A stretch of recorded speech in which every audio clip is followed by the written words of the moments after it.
നമസ്കാരം. അപ്പോൾ എല്ലാവർക്കും പഠിപ്പുരയുടെ പുതിയൊരു ഓൺലൈൻ ക്ലാസ്സിലേക്ക് സ്വാഗതം. അപ്പോൾ നമ്മൾ കഴിഞ്ഞ ക്ലാസ്സിൽ ജോഗ്രഫിയുടെ ആദ്യത്തെ അധ്യായത്തിൻ്റെ ഒരു ഇൻട്രൊഡക്ഷൻ എന്ന നിലയിൽ കുറച്ച് കാര്യങ്ങൾ പറഞ്ഞു നിർത്തിയതേ ഉള്ളൂ. ഇന്ന് നമുക്ക് കുറച്ചുകൂടെ വിശദമായിട്ടുള്ള കാര്യങ്ങൾ പഠിക്കാം. കഴിഞ്ഞ ക്ലാസ്സിൽ നമ്മൾ എന്താണ് ക്ലൈമറ്റ് എന്നും എന്താണ് വെതർ എന്നും പഠിച്ചു അല്ലേ? ഓർമ്മ ഉണ്ടായിരിക്കും എന്ന് വിചാരിക്കുന്നു. എന്താണ് കാലാവസ്ഥയെന്നും എന്താണ് ദിനാന്തരീക്ഷ സ്ഥിതി എന്നും പഠിച്ചു. ഇനി നമുക്ക് അതുമായിട്ട് ബന്ധപ്പെട്ട കൂടുതൽ കാര്യങ്ങളിലോട്ട് കിടക്കാം. ഞാൻ നിങ്ങളോട് പറഞ്ഞു, ഈ ചാപ്റ്ററിൽ മൊത്തം പഠിക്കാനുള്ളത് SSLCയുടെ ജോഗ്രഫിയിലെ ഒന്നാമത്തെ ചാപ്റ്ററിൽ മൊത്തം പഠിക്കാനുള്ളത് വെതറിനെയും അതുപോലെ തന്നെ ക്ലൈമറ്റിനെയും ദിനാന്തരീക്ഷ സ്ഥിതിയെയും കാലാവസ്ഥയെയും കൺട്രോൾ ചെയ്യുന്ന, അതിനെ നിയന്ത്രിക്കുന്ന ഫാക്ടേഴ്സ് അല്ലെങ്കിൽ ഘടകങ്ങൾ എന്തൊക്കെയാണോ ആ ഘടകങ്ങൾ ഓരോന്നിനെ കുറിച്ചുമാണ് പഠിക്കുന്നത്. നമ്മൾ അതിനെക്കുറിച്ച് വിശദമായി തന്നെ പഠിക്കുന്നുണ്ട്. സോ നമുക്ക് നോക്കാം. കഴിഞ്ഞ ക്ലാസ്സിൽ നമ്മൾ എന്താണ് ഈ പറഞ്ഞ പോലെ എന്താണ് ക്ലൈമറ്റ് എന്നും വെതറും എന്നും പറഞ്ഞു. അപ്പോൾ ഇതിന് ശേഷം നമ്മുടെ അടുത്ത സെക്ഷനിലോട്ട് വരുമ്പോൾ നിങ്ങൾ ശ്രദ്ധിച്ചാണം, ഇന്ത്യൻ മെട്രോളജിക്കൽ ഡിപ്പാർട്ട്മെന്റ് എന്ന് പറയുന്ന ഒരു സെക്ഷനെ കുറിച്ച് നമ്മുടെ ടെക്സ്റ്റ് ബുക്കിൽ ഒരു എക്സ്റ്റൻഡഡ് റീഡിങ്ങിന്റെ പോർഷനിൽ കൊടുത്തിട്ടുണ്ട്. എന്താ ഈ IMD അല്ലെങ്കിൽ ഇന്ത്യൻ മെട്രോളജിക്കൽ ഡിപ്പാർട്ട്മെന്റ് അല്ലെങ്കിൽ ഇന്ത്യൻ കാലാവസ്ഥാ വകുപ്പ് എന്ന് ചോദിച്ചു കഴിഞ്ഞാൽ, നമുക്കറിയാം ഇന്ത്യയിലെ കാലാവസ്ഥ നിർണ്ണയിക്കുക എന്ന് പറഞ്ഞു കഴിഞ്ഞാൽ ഭയങ്കര ഇമ്പോർട്ടൻ്റ് ആയിട്ടുള്ള ഒരു കാര്യമാണ് അല്ലേ? ഇന്ത്യ എന്ന് മാത്രമല്ല, ഏത് രാജ്യമാണെങ്കിലും ആ രാജ്യത്തിൻ്റെ കാലാവസ്ഥ അറിയണം, അതിനെക്കുറിച്ച് പഠിക്കണം. അങ്ങനെ പഠിച്ചു കഴിഞ്ഞാൽ മാത്രമേ അവിടുത്തെ ആൾക്കാരെ കാര്യം നോക്കാൻ പറ്റുള്ളൂ, അവിടുത്തെ കൃഷി നോക്കാൻ പറ്റുള്ളൂ, അവിടുത്തെ കമ്മ്യൂണിക്കേഷൻസ് എല്ലാം നല്ല രീതിയിൽ നടക്കുകയുള്ളൂ. അപ്പോൾ എല്ലാം ഒരു മഴ പെയ്യണമെന്നുണ്ടെങ്കിൽ ആ മഴ നേരത്തെ വരുന്നു നമുക്കറിയണം അല്ലേ? എത്ര ദിവസം മഴ പെയ്യും എന്നുള്ള കാര്യം അറിയണം. കാറ്റ് വീശുകയാണെന്നുണ്ടെങ്കിൽ അതിനെക്കുറിച്ച് നമുക്കറിയണം. അപ്പോൾ അതിനെക്കുറിച്ചുള്ള അറിവുകൾ തരാനും മുൻകൂട്ടി ജനങ്ങൾക്ക് ഇതിനെക്കുറിച്ചൊരു ധാരണ കൊടുക്കാനും വേണ്ടിയിട്ട് എല്ലാ രാജ്യങ്ങളിലും എന്ത് കാണും? അവിടുത്തെ കാലാവസ്ഥാ ഗവേഷണ കേന്ദ്രങ്ങൾ കാണും. അതേപോലെയുള്ള ഇന്ത്യയിലെ ഏറ്റവും പ്രധാനപ്പെട്ട കാലാവസ്ഥാ ഗവേഷണ കേന്ദ്രമാണ് എന്ന് പറയുന്നത് ഇന്ത്യൻ മെട്രോളജിക്കൽ ഡിപ്പാർട്ട്മെന്റ് എന്ന് പറയുന്നത്, അല്ലെങ്കിൽ IMD എന്ന് പറയുന്നത്. ഈ IMDയുടെ ഹെഡ് ക്വാർട്ടേഴ്സ് എന്ന് പറയുന്നത് എവിടെയാണെന്ന് പറയുന്നുണ്ട്? ഡൽഹി ആണെന്ന് പറയുന്നുണ്ട്. എവിടെയാണെന്ന് പറയുന്നുണ്ട്? ഡൽഹി ആണെന്ന് പറയുന്നുണ്ട്. എവിടെയാണ്? ഡൽഹി ആണെന്ന് പറയുന്നുണ്ട്.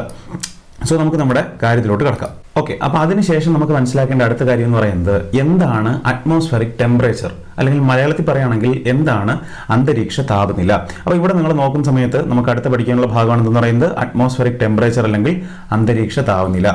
ഈ അന്തരീക്ഷ താപനില, ഭൂമിക്ക് ഇത്രയും ചൂട് വരാനും നമ്മൾ ഇരിക്കുന്ന സമയത്ത് രാവിലെ എണീക്കുമ്പോഴും അല്ലെങ്കിൽ ഉച്ചയ്ക്ക് ഭയങ്കര ചൂടാണ്, വെളിയിലോട്ട് ഇറങ്ങാൻ പറ്റാത്ത അത്രയും ചൂടാണ്. അപ്പം ഇങ്ങനെയൊക്കെ ചൂട് ഉണ്ടാവാനുള്ള ഒരു കാരണക്കാരൻ ആരാണെന്ന് വെച്ച് കഴിഞ്ഞാൽ അതിന് മുമ്പിൽ നമുക്ക് ഏറ്റവും പ്രധാനപ്പെട്ട ഒരു ഉത്തരവാണുള്ളത്. ആരാണത്? നമുക്കറിയാം, സൂര്യൻ അല്ലേ? സൂര്യൻ അല്ലെങ്കിൽ സണ്ണാണ് നമ്മുടെ ഭൂമിയിലെ ഏറ്റവും പ്രധാനപ്പെട്ടൊരു എനർജി സോഴ്സ് അല്ലെങ്കിൽ ഊർജ്ജ സ്രോതസ് എന്ന് പറയുന്നത്. ഭൂമിയിൽ ചൂട് കിട്ടാനുള്ള ഏറ്റവും പ്രധാനപ്പെട്ട കാരണക്കാരനും ആര് തന്നെയാണ്? സൂര്യൻ തന്നെയാണ്. അപ്പോൾ സൂര്യനോട് അടുത്ത് നിൽക്കുന്ന ഒരു ഗ്രഹമായതുകൊണ്ട് തന്നെ ഭൂമിയിൽ എന്ത് കിട്ടും? നല്ല രീതിയിലുള്ള ചൂട് സൂര്യനിൽ നിന്ന് കിട്ടാറുണ്ട്. സോ ഈ ചൂട് അല്ലെങ്കിൽ ടെമ്പറേച്ചർ, താപനില എന്ന് പറയുന്നത് ശരിക്കും നമ്മുടെ ഭൂമിയുടെ നിലനിൽപ്പിന് അത്യാവശ്യമായിട്ടുള്ളൊരു ഘടകമാണ്. അപ്പം ഈ പറയുന്ന പോലെ അപ്പം ഞാൻ ബേസിക്കലി ഒരു കാര്യം നിങ്ങൾ മനസ്സിലാക്കേണ്ടത്, ഭൂമിയിൽ ഇത്രയും ചൂട് വരാൻ അല്ലെങ്കിൽ ഭൂമിയിൽ ചൂടുണ്ടാവാനുള്ള കാരണക്കാരൻ തന്നെ ആരാണ്? സൂര്യനാണ്. അപ്പോൾ ആ സൂര്യനെ കുറിച്ചും സൂര്യനിൽ എങ്ങനെയാണ് ഊർജ്ജം ഉണ്ടാകുന്നതെന്നും ആ ഊർജ്ജം എങ്ങനെയാണ് ഭൂമിയിൽ വരുന്നതെന്നും നമുക്കിവിടെ മനസ്സിലാക്കാം. നമ്മളിവിടെ നോക്കിയോളൂ, ഇവിടെ ഒരു വരി പറയുന്നുണ്ട്, energy is produced in the sun by nuclear fusion. അപ്പം നിങ്ങൾ കേട്ട് കാണും, ഒരു വാക്കാണ് ന്യൂക്ലിയർ ഫ്യൂഷൻ അല്ലെങ്കിൽ അണുസംയോജനം. എന്താണ് അണുസംയോജനം എന്ന് വെച്ച് കഴിഞ്ഞാൽ അതിനെക്കുറിച്ചുള്ളൊരു മൊത്തം എലാബറേറ്റ് ചെയ്തുകൊണ്ടുള്ള ഒരു ടേം ഒന്നും നമുക്കിവിടെ പറയണ്ട. ജസ്റ്റ് ഞാനൊരു കാര്യം പറഞ്ഞുതരാം. നമ്മുടെ സൂര്യൻ എന്ന് പറയുന്നത് ഒരു സ്റ്റാർ ആണ്, ഒരു നക്ഷത്രമാണെന്ന് നിങ്ങൾക്കറിയാം. അപ്പോൾ ഈ സൂര്യനിൽ നിന്നും എങ്ങനെയാണ് ഇത്രയും ഭയങ്കരമായിട്ടുള്ള ഭൂമി ഉൾപ്പെടെയുള്ള ഗ്രഹങ്ങളിലോട്ട് എനർജി അല്ലെങ്കിൽ ഊർജ്ജം വരുന്നതെന്നും സൂര്യന്റെ താപം എങ്ങനെ വരുന്നു അല്ലെങ്കിൽ ടെമ്പറേച്ചർ എങ്ങനെ, ഹീറ്റ് എങ്ങനെ ഭൂമിയിലോട്ട് വരുന്നു എന്ന് ചോദിച്ചു കഴിഞ്ഞാൽ, സൂര്യനിനകത്ത് എപ്പോഴും ഇങ്ങനെ നമ്മൾ ഈ സംസാരിച്ചുകൊണ്ടിരിക്കുന്ന സമയത്ത് പോലും സൂര്യനകത്ത് ഊർജ്ജം അല്ലെങ്കിൽ എനർജി ഉണ്ടായിക്കൊണ്ടിരിക്കുകയാണ്. ഈ എനർജി ഉണ്ടാക്കുന്ന, സൂര്യനിൽ ഊർജ്ജം ഉണ്ടാക്കുന്ന പ്രവർത്തനത്തിന് പറയുന്ന പേരാണ് അണുസംയോജനം അല്ലെങ്കിൽ ന്യൂക്ലിയർ ഫ്യൂഷൻ. എന്താ പറയാ? ന്യൂക്ലിയർ ഫ്യൂഷൻ അല്ലെങ്കിൽ അണുസംയോജനം. സംഭവം വളരെ സിമ്പിൾ ആണ്. ആ പേര് കേൾക്കുന്ന പോലെ തന്നെ സംയോജനം അല്ലെങ്കിൽ ഫ്യൂഷൻ. എന്താ ഫ്യൂഷൻ എന്ന് പറഞ്ഞാൽ രണ്ട് ഹൈഡ്രജൻ ആണ് നമുക്കറിയാം അന്തരീക്ഷത്തിൽ തന്നെ, അല്ലെങ്കിൽ നമ്മുടെ അന്തരീക്ഷത്തിൽ എന്നല്ല, നമ്മുടെ യൂണിവേഴ്സിൽ ഏറ്റവും കൂടുതൽ, നമ്മുടെ പ്രപഞ്ചത്തിൽ ഏറ്റവും കൂടുതൽ കാണപ്പെടുന്ന വാതകങ്ങളിൽ ഒന്നാണ് ഹൈഡ്രജൻ എന്ന് പറയുന്നത്. സോ നമ്മൾ സൂര്യൻ എടുത്തു നോക്കിക്കഴിഞ്ഞാൽ സൂര്യനിൽ നമുക്ക് എന്ത് കാണാൻ പറ്റും? ഒരുപാട് ഹൈഡ്രജൻ ആറ്റംസ് കാണാൻ പറ്റും. അപ്പോൾ ഈ ഹൈഡ്രജൻ ആറ്റംസ് കൂടി ചേർന്ന് കൂടുതൽ ശക്തിയുള്ള ഹീലിയമായിട്ട് മാറുന്ന ആ ഒരു പ്രോസസ്സിനെയാണ് നമ്മളെന്ന് പറയുന്നു അണുസംയോജനം എന്ന് പറയുന്നു. അപ്പോൾ രണ്ട് ആറ്റംസ്, രണ്ടെന്നല്ല കൂടുതൽ ആറ്റംസ്, ഒന്നിൽ കൂടുതൽ ആറ്റംസ് എന്ത് ചെയ്യാണ്? പരസ്പരം കൂടി ചേർന്ന് ഒരു വലിയൊരു ആറ്റമായിട്ട് മാറുന്ന ആ ഒരു പ്രവർത്തനം ഈ സമയത്ത് എന്ത് ചെയ്യുന്നുണ്ട്? ഒരുപാട് ഊർജ്ജം പുറന്തള്ളുന്നുണ്ട്. അപ്പോൾ ഇങ്ങനെ ലക്ഷക്കണക്കിന് കോടിക്കണക്കിന് എന്താണ് ഈ പറയുന്ന പോലെ ഹൈഡ്രജൻ ആറ്റംസ് കൂടി ചേരുന്ന സമയത്ത് ഹീലിയം ആവുന്നുണ്ട്. അതിൽ നിന്ന് ഇഷ്ടംപോലെ എനർജി എന്ത് ചെയ്യുന്നുണ്ട്? ഭൂമിയിലേക്ക് അല്ലെങ്കിൽ സൂര്യനിൽ നിന്ന് പുറന്തള്ളുന്നുണ്ട്. ആ പുറത്തോട്ട് വരുന്ന ഊർജ്ജമാണ് ശരിക്കും എങ്ങോട്ടേക്ക് വരുന്നത്? നമ്മുടെ ഭൂമിയിലോട്ട് വരുന്നത്. ഓക്കെ, ഇങ്ങോട്ടേക്ക് വരുന്നത് ഭൂമിയിലോട്ട് വരുന്നത്. അപ്പം സൂര്യനിൽ ഊർജ്ജം ഉണ്ടാകുന്ന പ്രവർത്തനത്തിന് നമ്മൾ പറയുന്ന പേരാണ് അണുസംയോജനം, ന്യൂക്ലിയർ ഫ്യൂഷൻ. എന്താ പറയുക? Nuclear fusion. ഈ ഫ്യൂഷൻ വഴി എന്ത് ചെയ്യുന്നുണ്ട്? ഹൈഡ്രജൻ ആറ്റംസ് ചേർന്ന് ഹീലിയംസ് ആവുകയും അങ്ങനെ ഹീലിയം ഉണ്ടാകുന്നതിന്റെ ഇടയ്ക്ക് തന്നെ എന്ത് ചെയ്യുന്നു? വളരെ വലിയ അളവിൽ എന്ത് ചെയ്യുന്നു? ഊർജ്ജം അല്ലെങ്കിൽ എനർജി ഉണ്ടാകുന്നു. ആ എനർജിയാണ് എങ്ങോട്ടേക്ക് വരുന്നത്? ഭൂമി ഉൾപ്പെടെയുള്ള ഗ്രഹത്തിലോട്ട് വരുന്നത്. സോ ഈ ഒരു കാര്യം ഇവിടെ പറയുന്നുണ്ട്. അപ്പൊ ആദ്യം ഇവിടെ പറഞ്ഞ കാര്യം ഇതായിരുന്നു, energy is produced in the sun by nuclear fusion. അണു സംയോജനം വഴിയാണ് സൂര്യനിൽ എന്തുണ്ടാകുന്നത്? ഊർജ്ജം ഉണ്ടാകുന്നത്. ഈ ഊർജ്ജം എങ്ങനെ എന്ത് ചെയ്യുന്നു? പതുക്കെ ഭൂമിയിലോട്ട് വരുന്നു. ഭൂമിയിലോട്ട് വരുന്ന കാര്യം നമുക്ക് നോക്കാം. ഇവിടെ പറയുന്നു, massive amount of energy continuously produce in the sun through nuclear fusion is emitted in the form of short waves. അപ്പൊ സൂര്യനിൽ നിന്നും ഊർജ്ജം ഉണ്ടാകുന്നു നമ്മൾ പറഞ്ഞല്ലോ. ഇതാണ് സൂര്യൻ എന്നുണ്ടെങ്കിൽ സൂര്യനിലുള്ള ഹൈഡ്രജൻ, ഇങ്ങനെ ഹൈഡ്രജൻ ആറ്റംസ് എല്ലാം ഇവിടെ ഉണ്ട്. ഈ ഹൈഡ്രജൻ എല്ലാം കൂടെ ചേർന്ന് എന്തായിട്ട് മാറുകയാണ്? ഹീലിയം ആയിട്ട് മാറുകയാണ്. അപ്പൊ ഹീലിയം ആയിട്ട് മാറുന്ന സമയത്ത് അതിൽ നിന്ന് ഇഷ്ടംപോലെ എന്ത് ചെയ്യാണ്? ഊർജ്ജം ഉണ്ടാവുകയാണ്. അപ്പൊ ഈ സൂര്യനിൽ നിന്ന് ഇത്രയും വലിയ ഗ്രഹമല്ല, ഇത്രയും വലിയൊരു സ്റ്റാർ ആയതുകൊണ്ട് തന്നെ, ഇത്രയും വലിയൊരു നക്ഷത്രം ആയതുകൊണ്ട് തന്നെ ഇതിൽ നിന്ന് ഇഷ്ടംപോലെ ഊർജ്ജം, വളരെ വലിയ അളവിൽ എന്ത് ചെയ്യാണ്? ഊർജ്ജം അല്ലെങ്കിൽ എനർജി ഇങ്ങനെ പുറത്തോട്ട് വന്നുകൊണ്ടിരിക്കുകയാണ്. അപ്പൊ ഈ എനർജി വരുന്നത് അല്ലെങ്കിൽ ഈ ഊർജ്ജം വരുന്നത് ഷോർട്ട് വേവ്സ് ആയിട്ടാണ്. എങ്ങനെയാണ്? ഷോർട്ട് വേവ്സ് അല്ലെങ്കിൽ ചെറിയ വലിപ്പമുള്ള തരംഗങ്ങളായിട്ടാണ്. അതായത് ഷോർട്ട് വേവ്സ് ആയിട്ടാണ് എന്ത് ചെയ്യുന്നത്? ആര് വരുന്നത്? ഈ പറയുന്ന സൂര്യനിൽ നിന്നുള്ള എനർജി മറ്റ് ഗ്രഹങ്ങളിലോട്ട്, ഭൂമിയിലോട്ട് വരുന്നത്. അപ്പൊ പേര് കേൾക്കുമ്പോൾ നമ്മൾ വിചാരിക്കും ഷോർട്ട് വേവ്സ്, അല്ലെങ്കിൽ നമ്മൾ മലയാളത്തിൽ പറയുകയാണെങ്കിൽ ഹ്രസ്വ തരംഗങ്ങൾ എന്ന് പറയും. പേര് കേൾക്കുമ്പോൾ നമ്മൾ തോന്നുന്നത് എന്താണ്? ഹ്രസ്വ തരംഗങ്ങൾ എന്ന് പറയുമ്പോൾ കമ്പാരിറ്റീവ്ലി പവർ കുറഞ്ഞതായിരിക്കും എന്ന് വിചാരിക്കും. പക്ഷെ അങ്ങനെയല്ല. നല്ല ശക്തിയുള്ള അല്ലെങ്കിൽ നല്ല പവറോട് കൂടി വരുന്ന തരംഗങ്ങൾ, സൂര്യനിൽ നിന്നും അത്രയും ശക്തിയോട് കൂടി വരുന്ന, സൂര്യനിൽ നിന്നും പുറത്തോട്ട് വമിക്കുന്ന എനർജിയാണ് അല്ലെങ്കിൽ ഊർജ്ജമാണെന്ന് പറയുന്നത് ഹ്രസ്വ തരംഗങ്ങൾ അല്ലെങ്കിൽ ഷോർട്ട് വേവ്സ്. അപ്പൊ കാണാം അല്ലെങ്കിൽ ഷോർട്ട് വേവ്സ് ആയിട്ടായിരിക്കും, ചെറിയ തരംഗങ്ങളായിട്ടാണ് വരുന്നതെങ്കിലും ഇവർ ഒരുപാട് വരുന്നുകൊണ്ട് ഇതിനാണെങ്കിൽ നല്ല ശക്തിയുമാണ്, അല്ലെങ്കിൽ നല്ല പവറുമാണ്. പക്ഷെ ഒരു പ്രശ്നമുണ്ട്, ഈ ഷോർട്ട് വേവ്സ് ആയിട്ട് അല്ലെങ്കിൽ സൂര്യനിൽ നിന്നും വരുന്ന ഷോർട്ട് വേവ്സിന് അല്ലെങ്കിൽ ഹ്രസ്വ തരംഗത്തിന് ഭൂമിയുടെ അന്തരീക്ഷത്തിനെ ചൂട് പിടിപ്പിക്കാനുള്ള കഴിവില്ല. ഞാൻ പറയുന്ന കാര്യം നിങ്ങൾ ഒന്ന് കേട്ടോണം. സൂര്യനിൽ നിന്നും ഊർജ്ജം ഭൂമിയിലോട്ട് വരുന്നത്, എങ്ങനെയാണ്? എന്ത് രൂപത്തിലാണ്? ഹ്രസ്വ തരംഗങ്ങൾ അല്ലെങ്കിൽ ഷോർട്ട് വേവ്സ് ആയിട്ടാണ് വരുന്നത്. എങ്ങനെ വരുന്നത്? ഷോർട്ട് വേവ്സ് ആയിട്ടാണ് വരുന്നത്. അപ്പൊ ഈ ഷോർട്ട് വേവ്സ് ആയിട്ടാണ് വരുന്നതെന്നുണ്ടെങ്കിൽ ഇത് ഭയങ്കര ശക്തിയുള്ള വേവ്സ് ആണെന്ന് ഞാൻ പറഞ്ഞു അല്ലേ. സൂര്യനിൽ നിന്ന് ഡയറക്റ്റ് ആയിട്ട് വരുന്നതുകൊണ്ട് തന്നെ നല്ല ശക്തിയുള്ള തരംഗങ്ങളായിരിക്കും. ഇത്രയും ശക്തിയുള്ള തരംഗങ്ങളായിട്ടാണ് വരുന്നതെന്നുണ്ടെങ്കിലും സൂര്യനിൽ നിന്ന് വരുമ്പോൾ ഭൂമിയുടെ അന്തരീക്ഷം കഴിഞ്ഞിട്ട്, ഭൂമിയുടെ അറ്റ്മോസ്ഫിയർ ഉണ്ട്, നിങ്ങൾക്കറിയാം, വായു അന്തരീക്ഷമൊക്കെ കഴിഞ്ഞിട്ടായിരിക്കും നേരെ എങ്ങോട്ടേക്ക് വരുന്നത്? ഭൂമിയുടെ ഉപരിതലത്തിൽ അല്ലെങ്കിൽ സർഫസിലോട്ട് വരുന്നല്ലേ. നിങ്ങൾ നോക്കിയേ, ഇതാണ് ഭൂമി എന്നുണ്ടെങ്കിൽ ഭൂമിയുടെ മുകളിലുള്ള ഈ അന്തരീക്ഷത്തിൽ കൂടെ കടന്നിട്ട് വേണമായിരിക്കണമല്ലോ ഈ സൂര്യപ്രകാശത്തിന് എങ്ങോട്ടേക്ക് വരേണ്ടത്? നമ്മുടെ സർഫസിലോട്ട് അല്ലെങ്കിൽ നമ്മുടെ ഈ പറയുന്ന പ്രതലത്തിലോട്ട് വരേണ്ടത്. സോ സ്വാഭാവികമായിട്ടും നിങ്ങൾ മനസ്സിലാക്കേണ്ട കാര്യം, ഈ ഷോർട്ട് വേവ്സിന് എന്ത് ചെയ്യാൻ പറ്റില്ല? നമ്മുടെ അന്തരീക്ഷത്തിനെ ചൂട് പിടിപ്പിക്കാനുള്ള കഴിവില്ല. അപ്പൊ നമ്മുടെ അന്തരീക്ഷത്തിനെ ചൂട് പിടിപ്പിക്കാൻ, നമ്മുടെ ഭൂമിയുടെ ചുറ്റുപാടുള്ള ഈ അന്തരീക്ഷത്തിന് അല്ലെങ്കിൽ അറ്റ്മോസ്ഫിയറിനെ ചൂട് പിടിപ്പിക്കാനുള്ള കഴിവ് ആർക്കില്ല? ഷോർട്ട് വേവ്സിന് അല്ലെങ്കിൽ ഹ്രസ്വ തരംഗത്തിനില്ല. നേരെ മറിച്ച് ഈ ഷോർട്ട് വേവ്സ് അല്ലെങ്കിൽ ഹ്രസ്വ തരംഗങ്ങൾ നേരെ എങ്ങോട്ടേക്കാണ് വരുന്നത്? നമ്മുടെ ഭൂമിയുടെ സർഫസിലോട്ടാണ് വരുന്നത് അല്ലെങ്കിൽ ഉപരിതലത്തിലോട്ടാണ് വരുന്നത്. ഈ ഉപരിതലത്തിന് അല്ലെങ്കിൽ നമ്മൾ ഈ പറഞ്ഞ തറയോട് ചേർന്ന് നിൽക്കുന്ന, ഫ്ലോറിനോട് ചേർന്ന് നിൽക്കുന്ന തറഭാഗത്തിനെയാണ് എന്ത് ചെയ്യുന്നത്? ഈ പറയുന്ന സൂര്യപ്രകാശം അല്ലെങ്കിൽ സൂര്യന്റെ ഊർജ്ജം, സൂര്യനിൽ നിന്ന് വരുന്ന ഹീറ്റ് ചൂടാക്കുന്നത്. അപ്പൊ അതിന് കാരണം ഞാൻ പറഞ്ഞു, സൂര്യനിൽ നിന്ന് വരുന്ന ഊർജ്ജം എങ്ങനത്തെ ഊർജ്ജമാണ്? ഹ്രസ്വ തരംഗമാണ് അല്ലെങ്കിൽ ഷോർട്ട് വേവ് ആയിട്ടാണ് വരുന്നത്. അതിനെന്ത് ചെയ്യാനുള്ള കഴിവില്ല, നമ്മുടെ അറ്റ്മോസ്ഫിയറിനെ ചൂടുപിടിപ്പിക്കാനുള്ള കഴിവില്ല. പകരം നമ്മുടെ എന്തിനെ ചൂടുപിടിപ്പിക്കുന്നു? നമ്മുടെ സർഫസിനെ അല്ലെങ്കിൽ ഉപരിതലത്തിനെ ചൂടുപിടിപ്പിക്കാനുള്ള കഴിവ് മാത്രമേ അതിനുള്ളൂ. അപ്പൊ അതാ ഇവിടെ പറഞ്ഞത്. ആ ഒരു കാര്യം നമുക്ക് വിശദമായിട്ട് നോക്കാം. ഇവിടെ പറയുന്നു, massive amount of energy continuously produced in the sun through nuclear fusion is emitted in the form of short waves. അപ്പൊ സൂര്യനിൽ ന്യൂക്ലിയർ ഫ്യൂഷൻ അല്ലെങ്കിൽ അണുസംയോജനം എന്ന് പറയുന്ന പ്രവർത്തനം ഉണ്ടായി. ആ അണുസംയോജനത്തിൽ നിന്നും ഇഷ്ടം പോലെ എന്ത് വരുന്നുകൊണ്ടിരിക്കുകയാണ്? വേവ്സ് അല്ലെങ്കിൽ എനർജി പറയുന്ന ഷോർട്ട് വേവ് ആയിട്ട് അല്ലെങ്കിൽ ഹ്രസ്വ തരംഗങ്ങളായിട്ട് പുറത്തോട്ട് വന്നുകൊണ്ടിരിക്കുകയാണ്. പക്ഷേ അത്രയും വന്നുകൊണ്ടിരിക്കുന്നുണ്ടെങ്കിലും only a small amount of energy is radiated from the sun reaches the earth surface. അവിടെ പറയുന്നത് അപ്രോക്സിമേറ്റ്ലി 1 part of 200 million അല്ലേ. അപ്പൊ സൂര്യനിൽ ഇത്രയും കൂടുതൽ എനർജി ഓരോ ദിവസവും നമ്മൾ സംസാരിച്ചുകൊണ്ടിരിക്കുന്ന ഈ സെക്കൻഡുകളിൽ ഉണ്ടാക്കിക്കൊണ്ടിരിക്കുന്നുണ്ടെങ്കിലും അത്രയും എനർജിയും ഭൂമിയിലോട്ട് വരുന്നുണ്ടോ? ഇല്ല. അത്രയും എനർജിയും ഭൂമിയിലോട്ട് വന്നു കഴിഞ്ഞാൽ ഭൂമി എന്ത് ചെയ്യും? 2-3 സെക്കൻഡ് കൊണ്ട് തന്നെ കത്തിക്കരിഞ്ഞ് ഇല്ലാണ്ടായി പോകും. സോ അങ്ങനെ വരാതിരിക്കാൻ വേണ്ടിയിട്ടും, അങ്ങനെ അത്രയും സൂര്യനിൽ ഉണ്ടാക്കുന്ന അത്രയും എനർജി എങ്ങോട്ടേക്ക് വരുന്നില്ല? ഭൂമിയിലോട്ട് വരുന്നില്ല. 200 മില്യൺ എടുക്കുകയാണെങ്കിൽ അതിലൊരു ശതമാനം അല്ലെങ്കിൽ അതിലൊരു ഭാഗം മാത്രമേ എങ്ങോട്ടേക്ക് വരുന്നുള്ളൂ? സൂര്യനിൽ നിന്നും ഭൂമിയിലോട്ട് വരുന്നുള്ളൂ. അപ്പം നിങ്ങൾ മനസ്സിലാക്കണം, സൂര്യനിൽ ഇത്രയും എനർജി ഉണ്ടാക്കിയിട്ട് അതിനകത്ത് പകുതി പോലും അല്ലെങ്കിൽ അതിൻ്റെ വളരെ കുറച്ച് അളവ് മാത്രമാണ്, അല്ലെങ്കിൽ ഏറ്റവും കുറച്ച് അളവിൽ മാത്രമാണ് എന്ത് ചെയ്യുന്നത്? സൂര്യപ്രകാശം അല്ലെങ്കിൽ സൂര്യൻ്റെ ഹീറ്റ്, ചൂട് എങ്ങോട്ടേക്ക് വരുന്നത്? നമ്മുടെ ഭൂമിയിലോട്ട് വരുന്നത്, ഭൂമിയുടെ സർഫസിലോട്ട് വരുന്നത്. അപ്പോൾ ഇവിടെ ഒരു വാക്ക് പഠിക്കുന്നു, നോക്കണം. The amount of sunrise reaching the earth surface is called insolation. അപ്പൊ നിങ്ങളോട് ഒരു പുതിയ വാക്ക് പഠിച്ചു, കണ്ടായിരിക്കും വിചാരിക്കുന്നു. എന്താണെന്ന് പറയുന്നത്? ഇൻസൊലേഷൻ. അല്ലെങ്കിൽ നമ്മൾ മലയാളത്തിൽ പറയുന്നു സൗരവികിരണം അല്ലെങ്കിൽ വികിരണം എന്ന് പറയാം. എന്തായിരുന്നു? സൗരവികിരണം അല്ലെങ്കിൽ ഇൻസൊലേഷൻ. പേര് പഠിച്ചാണെന്ന് വിചാരിക്കുന്നു. ചിലപ്പോൾ പരീക്ഷയ്ക്ക് 1-2 മാർക്കിനൊക്കെ ചോദിക്കാൻ സാധ്യതയുള്ള ഒരു ഭാഗമാണ് ഇൻസൊലേഷൻ എന്ന് പറയുന്നത്. അപ്പൊ എന്താ ഇൻസൊലേഷൻ എന്ന് പറയുന്നത്? അത് അവിടെ പറയുന്നു, the amount of sunrise reaching the earth surface is called insolation. സൂര്യനിൽ നിന്നുള്ള ഊർജ്ജം, സൂര്യനിൽ നിന്നുള്ള സൂര്യപ്രകാശം ഭൂമിയുടെ സർഫസിൽ, അല്ലെങ്കിൽ ഭൂമി ഇതാണ് ഈ ഇരിക്കുന്നതാണ് ഭൂമി എന്ന് വിചാരിച്ചോളൂ. സൂര്യനിൽ നിന്നുള്ള ഊർജ്ജം ഇങ്ങനെ വരികയാണ്. ഭൂമിയുടെ സർഫസിൽ അല്ലെങ്കിൽ ഭൂമിയുടെ ഉപരിതലത്തിൽ, ഇവിടെ ഭൂമിയുടെ ഉപരിതലത്തിൽ വരുന്നതിനെയാണ്, അല്ലെങ്കിൽ ഭൂമിയുടെ ഉപരിതലത്തിൽ സൂര്യപ്രകാശം എത്തുന്നതിനെ പറയുന്ന പേരാണ് സൗരവികിരണം അല്ലെങ്കിൽ ഇൻസൊലേഷൻ. എന്താ പറയുന്നത്? നമ്മൾ തന്നെ ഇൻസൊലേഷൻ. ഓക്കെ, അപ്പൊ ഇത്രയും കാര്യം നിങ്ങൾക്ക് മനസ്സിലായെന്ന് വിചാരിക്കുന്നു. തുടക്കത്തിൽ നമ്മൾ പറഞ്ഞത് നമ്മുടെ ഭൂമിയിൽ എങ്ങനെയാണ് ടെമ്പറേച്ചർ, ഇത്രയും അറ്റ്മോസ്ഫിയറിക് ടെമ്പറേച്ചർ ഉണ്ടാകുന്നത്, അല്ലെങ്കിൽ അന്തരീക്ഷ താപനില ചൂടുണ്ടാകുന്നതെന്നാണ് ഞാൻ പറഞ്ഞത്. ചൂടുണ്ടാവാനുള്ള കാരണക്കാരൻ ആരാണ്? നമ്മുടെ സൂര്യനാണ്. കാരണം എന്താ? സൂര്യനിൽ ഇഷ്ടംപോലെ എനർജി അല്ലെങ്കിൽ ഊർജ്ജം ഉണ്ടാക്കുന്നുണ്ട്. സൂര്യനിൽ ഊർജ്ജം ഉണ്ടാകുന്ന പ്രവർത്തനത്തിന് നമ്മൾ പറയുന്ന പേരെന്താണ്? ചെറിയ ചെറിയ ആറ്റംസ് അല്ലെ, ചെറിയ ചെറിയ ഹൈഡ്രജൻ ആറ്റംസ് ചേർന്ന് അല്ലെങ്കിൽ ചെറിയ ചെറിയ അണുക്കൾ ചേർന്ന് അണു സംയോജനം വഴി, ന്യൂക്ലിയർ ഫ്യൂഷൻ വഴിയാണ് എന്തുണ്ടാകുന്നത്? സൂര്യനിൽ ഊർജ്ജം ഉണ്ടാകുന്നത്. ആ ഊർജ്ജം മൊത്തം ഭൂമിയിലോട്ട് വരുന്നുണ്ടോ? ഇല്ല.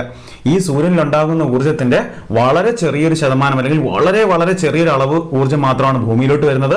ആ ഭൂമിയിലോട്ട് വരുന്ന ഊർജ്ജം എങ്ങനെയാണ് വരുന്നത്? സൂര്യനിൽ നിന്നും അത് ദീർഘതരംഗം, ലോങ് വേവ്സ് ആയിട്ടാണോ ഷോർട്ട് വേവ്സ് ആയിട്ടാണോ എന്ന് വെച്ച് കഴിഞ്ഞാൽ അതിന് നമുക്ക് ഉത്തരവുണ്ട്. ഷോർട്ട് വേവ് ആയിട്ടായിരിക്കും വരിക. പേരിൽ ഷോർട്ട് ആണെങ്കിലും ആശാൻ എന്താണ്? പവറിനൊരു കുറവുമില്ല, നല്ല ശക്തിയായിട്ടുള്ള സൂര്യതരംഗങ്ങളായിരിക്കും ഇങ്ങോട്ടേക്ക് വരുന്നത്, ഭൂമിയിലോട്ട് വരുന്നത്. പക്ഷേ ഇതിനുള്ള കഴിവില്ല. അന്തരീക്ഷത്തിന്, നമ്മുടെ അറ്റ്മോസ്ഫിയറിന്, ഭൂമിയുടെ അന്തരീക്ഷത്തിന് നേരിട്ട് ചൂട് പിടിപ്പിക്കാനുള്ള കഴിവില്ല. പകരം അന്തരീക്ഷം കഴിഞ്ഞിട്ട് ഭൂമിയുടെ ഉപരിതലത്തിന് അല്ലെങ്കിൽ സർഫസിനെ ആയിരിക്കും എന്ത് ചെയ്യുന്നത്? ഈ ഷോർട്ട് വേവ്സ് ചൂട് പിടിപ്പിക്കുന്നത്.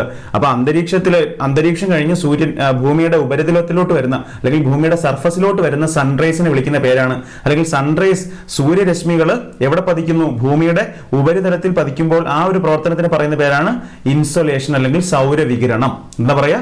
സൗരവികിരണം അല്ലെങ്കിൽ ഇൻസൊലേഷൻ എന്ന് പറയുന്നു. അപ്പൊ ഇത്രയും കാര്യം മനസ്സിലായെന്നാണ് ഞാൻ വിശ്വസിക്കുന്നത്. എന്തെങ്കിലും സംശയം ഈ പറഞ്ഞ കാര്യങ്ങളുമായിട്ട് ബന്ധപ്പെട്ടുണ്ടെങ്കിൽ ദയവായി നിങ്ങൾ എന്ത് ചെയ്യുക? കമന്റ് ബോക്സ് ഓപ്പൺ ചെയ്തിട്ടാണ് അത് പറയുക. സോ നമുക്ക് അടുത്ത കാര്യത്തിലോട്ട് കിടക്കാം. ഓക്കെ, അപ്പൊ അടുത്ത സെക്ഷനിലൂടെ പറയുന്നുണ്ട്, a part of insolation coming towards the earth get reflected or absorb by the atmospheric particles such as clouds and dust particles. അപ്പൊ നിങ്ങളൊന്ന് ആലോചിച്ച് നോക്കിയേ, നേരെ ഈ പറയുന്ന പോലെ സൂര്യനിൽ നിന്നുള്ള എനർജി ഭൂമിയിലോട്ട് വരുന്നു എന്നാണ് നമ്മൾ പറഞ്ഞത്. വന്നു കഴിഞ്ഞാൽ നേരെ ഒന്നും നോക്കാതെ ഈ ഉള്ള എനർജി മൊത്തം എന്ത് ചെയ്യില്ല? ഈ ഭൂമിയുടെ ഉപരിതലത്തിൽ വന്ന് പതിക്കുമോ? ഇല്ല. കാരണം ഭൂമി എത്തുന്നതിന് മുമ്പ് തന്നെ നിങ്ങൾക്കറിയാം, ഭൂമിയുടെ ഈ പറയുന്ന പോലെ ആകാശത്ത് അറ്റ്മോസ്ഫിയറിൽ ഈ പറയുന്ന പോലെ ക്ലൗഡ്സ് ഉണ്ട്, ഇഷ്ടം പോലെ, നമുക്ക് നമ്മുടെ കണ്ണിൽ പോലും കാണാൻ പറ്റാത്ത അത്രയും പൊടിപടലങ്ങൾ, ഡസ്റ്റ് പാർട്ടിക്കിൾസ് ഉണ്ട്, ഇതൊക്കെ അവിടെ ഉണ്ട്. അപ്പൊ ഇതിന് എത്രയും മറികടന്നിട്ട് വേണം, അല്ലെങ്കിൽ ഇത്രയും ഭാഗങ്ങൾ ഇവിടെ ഉണ്ട്, ഇത്രയും സാധനങ്ങളിൽ നിന്നും തടസ്സമൊന്നും ഇല്ലാണ്ട് ഇവിടെ എത്തിക്കഴിഞ്ഞാൽ മാത്രമേ മൊത്തം ഇവിടെ എത്തുള്ളൂ. പക്ഷെ അങ്ങനെ ഇവിടെ മൊത്തം എന്ത് ചെയ്യുന്നില്ല? നമ്മുടെ ഭൂമിയുടെ ഉപരിതലത്തിലോട്ട് മൊത്തം സൺറൈസ് എത്തുന്നില്ല. അതവിടെ പറയുന്നത്, a part of insolation coming towards the earth get reflected or absorb by the atmospheric particles such as clouds and dust particles. അപ്പോൾ നമ്മുടെ അന്തരീക്ഷത്തിലുള്ള ക്ലൗഡ്സ് അല്ലെങ്കിൽ മേഘങ്ങളോ ഡസ്റ്റ് പാർട്ടിക്കിൾസ് അല്ലെങ്കിൽ പൊടിപടലങ്ങളോ, ഈ രണ്ട് സാധനങ്ങൾ എന്ത് ചെയ്യുന്നുണ്ട്? സൂര്യനിൽ നിന്നും വരുന്ന ഊർജ്ജത്തിനെ ഒന്നുകിൽ റിഫ്ലക്ട് ചെയ്യും, അല്ലെങ്കിൽ പ്രതിഫലിപ്പിച്ച് തിരിച്ച് പുറത്തോട്ട് തന്നെ വിടും, അല്ലെന്നുണ്ടെങ്കിൽ അതിനെ അബ്സോർബ് ചെയ്യും, അല്ലെങ്കിൽ എന്താണ്, ആഗിരണം ചെയ്ത് വെക്കും. അപ്പോൾ നിങ്ങൾ മനസ്സിലാക്കണം, സൂര്യനിൽ നിന്ന് വരുന്ന എനർജി മൊത്തത്തിൽ എന്ത് ചെയ്യുന്നില്ല? ഭൂമി ആഗിരണം ചെയ്തെടുക്കുന്നില്ല. മൊത്തത്തിൽ എന്ത് ചെയ്യുന്നില്ല? ഭൂമിയുടെ ഉപരിതലം അല്ലെങ്കിൽ സർഫസ് ആഗിരണം ചെയ്തെടുക്കുന്നില്ല. അതിന് തൊട്ട് മുന്നേ എവിടെ ഉണ്ട്? ഭൂമിയുടെ ഈ പറയുന്ന പോലെ അന്തരീക്ഷത്തിലായിട്ടുള്ള മേഘങ്ങളിലും ഡസ്റ്റ് പാർട്ടിക്കിൾസും ഒക്കെ എന്ത് ചെയ്യുന്നുണ്ട്? ഒന്നുകിൽ അത് അബ്സോർബ് ചെയ്തെടുക്കും, ആഗിരണം ചെയ്തെടുക്കും, അല്ലെന്നുണ്ടെങ്കിൽ അവരെന്ത് ചെയ്യും? ഈ പറയുന്ന സൂര്യപ്രകാശത്തിന് അല്ലെങ്കിൽ സൂര്യന്റെ ഊർജ്ജത്തിനെ തിരിച്ച് റിഫ്ലക്ട് ചെയ്യും, തിരിച്ച് പുറത്തോട്ട് തന്നെ വിടും, അല്ലെ? അപ്പൊ ആ ഒരു കാര്യം നിങ്ങൾ മറക്കരുത്. As the incoming solar radiation in the form of short waves it does not hit the atmosphere considerably. ഇത് ഓൾറെഡി നമ്മൾ പറഞ്ഞാണ്. ഇതാണ് കുറെ നേരമായിട്ട് ഞാൻ പറഞ്ഞുകൊണ്ടിരിക്കുന്നത്. സൂര്യനിൽ നിന്ന് വരുന്ന ഊർജ്ജം എങ്ങനത്തെ ഊർജ്ജമായിട്ടാണ്, എങ്ങനത്തെ തരംഗങ്ങളായിട്ടാണ് വരുന്നത്? ഷോർട്ട് വേവ്സ് ആയിട്ട് വരുന്നതുകൊണ്ട് തന്നെ, അല്ലെങ്കിൽ ഹ്രസ്വ തരംഗങ്ങൾ നീളം കുറഞ്ഞ ഹ്രസ്വ തരംഗങ്ങൾ. ഓക്കെ, ചെറിയ തരംഗങ്ങളായിട്ട് വരുന്നതുകൊണ്ട് തന്നെ ഇതെന്ത് ചെയ്യുന്നില്ല, ഭൂമിയുടെ അന്തരീക്ഷത്തിനെ, ഭൂമിയുടെ അറ്റ്മോസ്ഫിയറിനെ ചൂട് പിടിപ്പിക്കുന്നില്ല. നിങ്ങൾ മറക്കരുത്, ആ ഒരു കാര്യം നിങ്ങൾ മറക്കരുത്. ഇതാണ് ഭൂമിയെങ്കിൽ ഭൂമിയുടെ ചുറ്റുപാടും കാണപ്പെടുന്ന അന്തരീക്ഷം, അല്ലെ അന്തരീക്ഷം, അറ്റ്മോസ്ഫിയർ. ഈ അറ്റ്മോസ്ഫിയറിനെ ചൂട് പിടിപ്പിക്കില്ല, പകരം ഭൂമിയുടെ സർഫസിനെ ആയിരിക്കും, ഭൂമിയുടെ ഉപരിതലത്തിനെ ആയിരിക്കും ചൂട് പിടിപ്പിക്കുന്നത്. ഭൂമിയുടെ ഉപരിതലത്തിനായിരിക്കും ചൂട് പിടിപ്പിക്കുന്നത്, അല്ലാതെ അന്തരീക്ഷത്തിന് ഈ ഷോർട്ട് വേവ്സ് എന്ത് ചെയ്യാറില്ല, ചൂട് പിടിപ്പിക്കാറില്ല. ഉറപ്പാണല്ലോ. അപ്പൊ ഇത്രയും കാര്യമാണ് നമ്മൾ ആ സെക്ഷനിൽ പറയുന്നത്. അടുത്തൊരു കാര്യം നോക്കിയോളൂ. ഇതവിടെ ഒരു കാര്യം പറയുന്നുണ്ട്. The Earth's surface get heated by insolation. Already നമ്മൾ പറഞ്ഞാണ്, ഭൂമിയുടെ ഉപരിതലം അല്ലെങ്കിൽ ഭൂമിയുടെ സർഫസ് എന്ന് പറയുന്നത്, നമ്മുടെ എർത്തിന്റെ സർഫസ് എന്ന് പറയുന്നത് ചൂടാവുന്നത് അല്ലെങ്കിൽ ഹീറ്റ് കിട്ടുന്ന എന്ത് പ്രോസസ്സിലൂടെയാണ്? ഇൻസൊലേഷൻ അല്ലെങ്കിൽ സൗരവികിരണത്തിലൂടെയാണെന്ന് പറഞ്ഞു. എന്താ സൗരവികിരണം എന്ന് ഓർമ്മയുണ്ടല്ലോ. എന്താ സൗരവികിരണം നമുക്ക് ഒന്നുകൂടെ ഒന്ന് ആലോചിച്ച് നോക്കാം.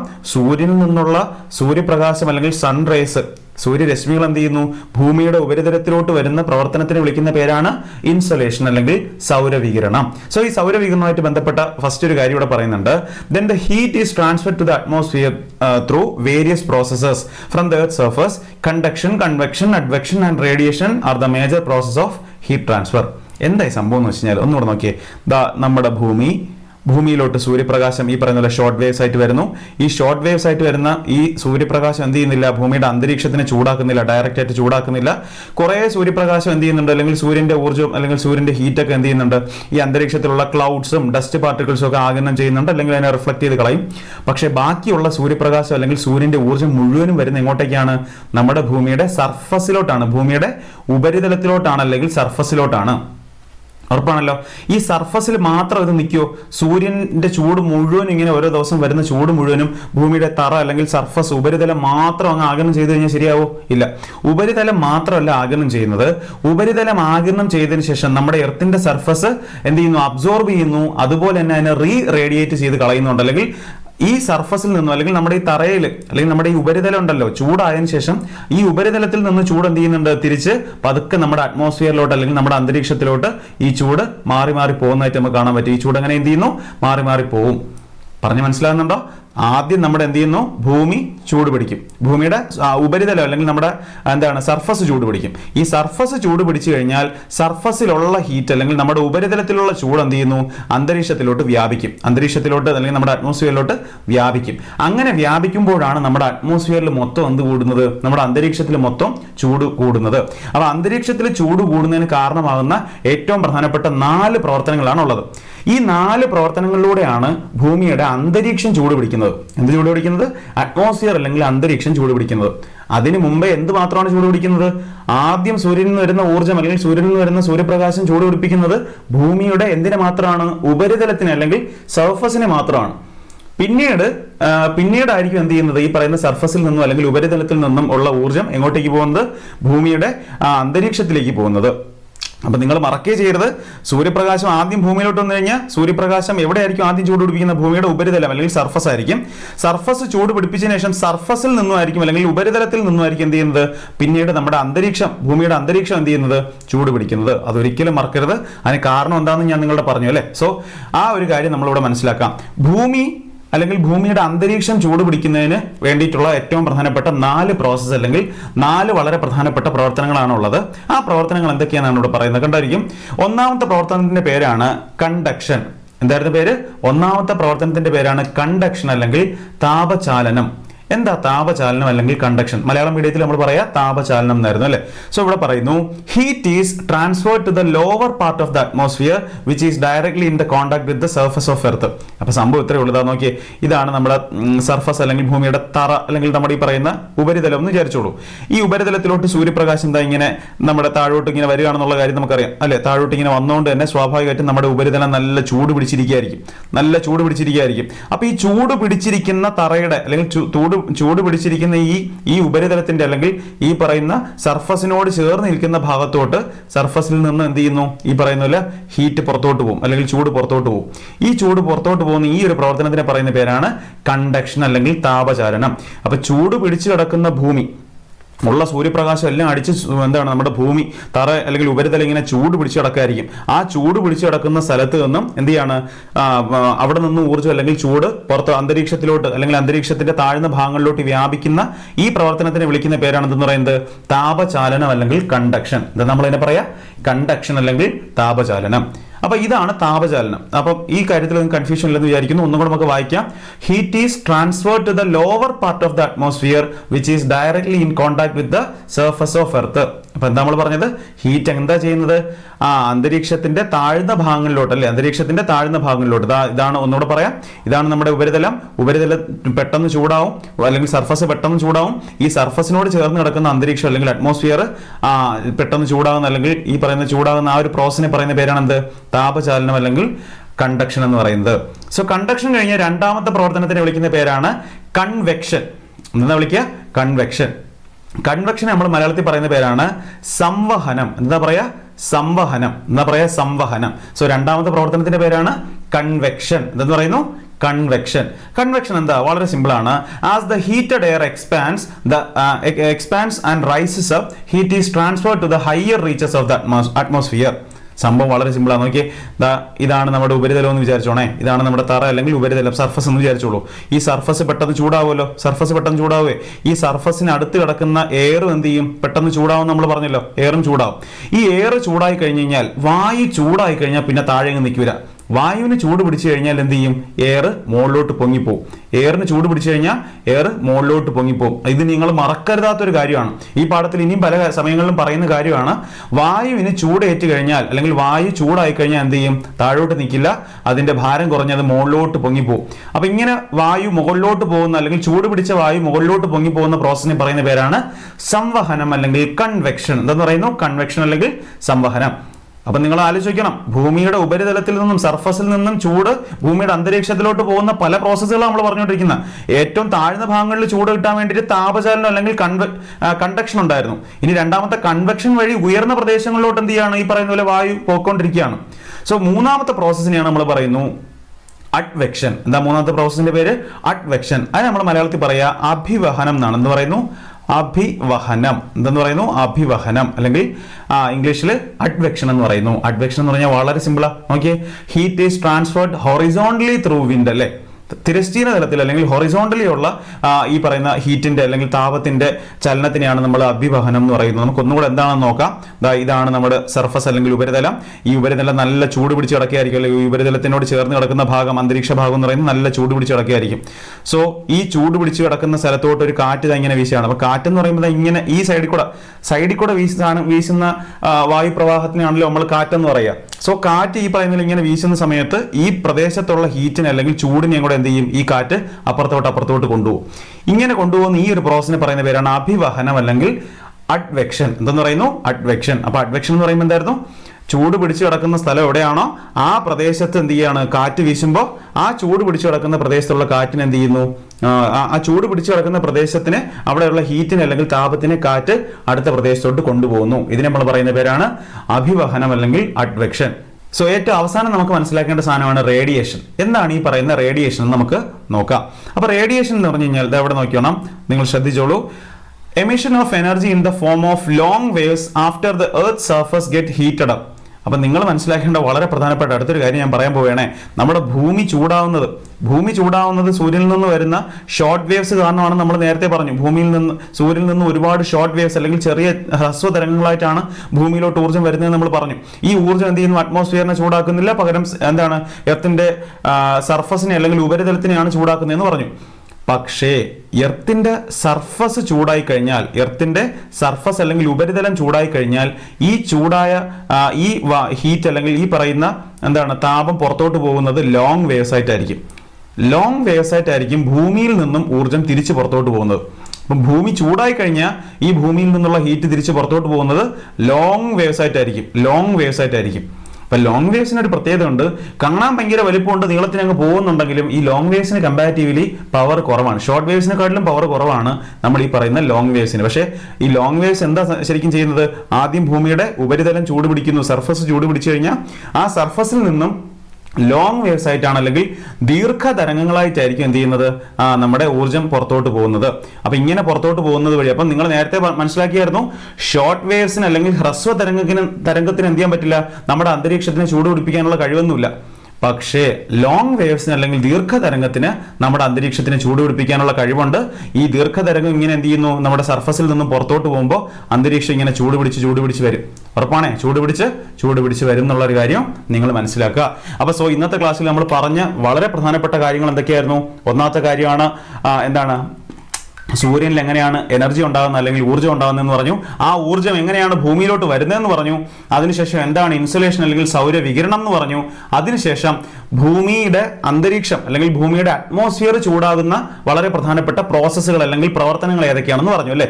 താപവ്യാപന പ്രക്രിയകൾ അല്ലെങ്കിൽ process of heat transfer in the atmosphere, അന്തരീക്ഷത്തിലെ താപവ്യാപനം, അന്തരീക്ഷത്തിലെ എല്ലാ പ്രദേശത്തോട്ടും എല്ലാ സ്ഥലങ്ങളിലോട്ടും താപം വ്യാപിക്കുന്ന അല്ലെങ്കിൽ ഹീറ്റ് അങ്ങോട്ടും ഇങ്ങോട്ടും ട്രാൻസ്ഫർ ആയി പോകുന്ന പ്രോസസ്സുകൾ ഏതൊക്കെയെന്നാണ് നമ്മൾ പറഞ്ഞത്. വളരെ പ്രധാനപ്പെട്ട 4 പ്രോസസ്സുകൾ നമ്മൾ പറഞ്ഞു. ഏതൊക്കെയായിരുന്നു? കണ്ടക്ഷൻ അല്ലെങ്കിൽ താപചാലനം, കൺവെക്ഷൻ അല്ലെങ്കിൽ സംവഹനം, അഡ്വെക്ഷൻ അല്ലെങ്കിൽ അഭിവഹനം, ആൻഡ് ഏറ്റവും ലാസ്റ്റ് റേഡിയേഷൻ എന്ന് പറയുന്ന ഭാഗം വരെ നമ്മൾ പറഞ്ഞു നിർത്തി. ഇത്രയും കാര്യങ്ങളാണ് ഇവിടെ നമുക്ക് മനസ്സിലാക്കാനുള്ളത്. അടുത്ത സെക്ഷൻ എത്തുന്ന സമയത്ത് നമുക്ക് ബാക്കിയുള്ള കാര്യങ്ങൾ വിശദമായി നോക്കാം. ഈ പറയുന്ന കാര്യങ്ങൾ വളരെ കുറച്ച് കാര്യങ്ങളാണ്, ഞാൻ കുറേ എലാബറേറ്റ് ചെയ്ത് പറഞ്ഞതേ ഉള്ളൂ. എന്തെങ്കിലും തരത്തിലുള്ള സംശയങ്ങൾ നിങ്ങൾക്ക് പിന്നെയും വരുന്നുണ്ട്, മനസ്സിലാക്കാൻ ബുദ്ധിമുട്ടുള്ള കാര്യങ്ങൾ ഉണ്ടെങ്കിൽ ദയവായി എന്ത് ചെയ്യുക, നിങ്ങൾ ഈ പറയുന്ന വീഡിയോയുടെ കമന്റ് ബോക്സിൽ അറിയിക്കുക, നമുക്കത് ക്ലിയർ ചെയ്ത് പോവാം. ഓക്കെ.